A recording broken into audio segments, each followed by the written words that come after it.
Happy new year. দিনটা ছিল 1 জানুয়ারি আর আমরা বেরিয়ে পড়েছিলাম তারকেশ্বরের উদ্দেশ্যে।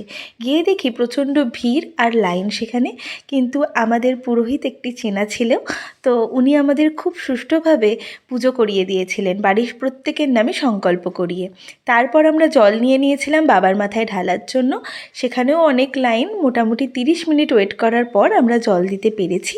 কিন্তু যেহেতু 1 জানুয়ারি অনেক ভিড়, তাই ভিতরে ঢুকতে দেয়নি, বাইরে থেকেই জল দিতে হয়েছে। তারপর আমরা বাইরের মন্দিরগুলো একে একে দেখে নিলাম। দেখে নেওয়ার পর আমরা একটু 3 বোনে একে একে মাথায় তিলক কেটে নিচ্ছিলাম।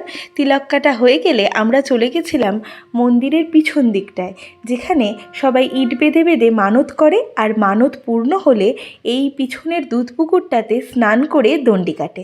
তারপর চলে গেছিলাম আচার কিনতে। এই শিবুর আচারের দোকানটা আমাদের তারকেশ্বরের মানুষরাই রেকমেন্ড করলো, কিন্তু সত্যিই দেখলাম এই দোকানের আচার কিন্তু খুবই ভালো। আমরা এখান থেকে আচার কিনে চলে গেছিলাম সোজা ব্রেকফাস্ট করতে। ব্রেকফাস্ট করার পর আমরা আবার বাড়ির পথে রওনা হয়েছিল। আপনাদের 1 জানুয়ারি কেমন কাটলো অবশ্যই জানাবেন।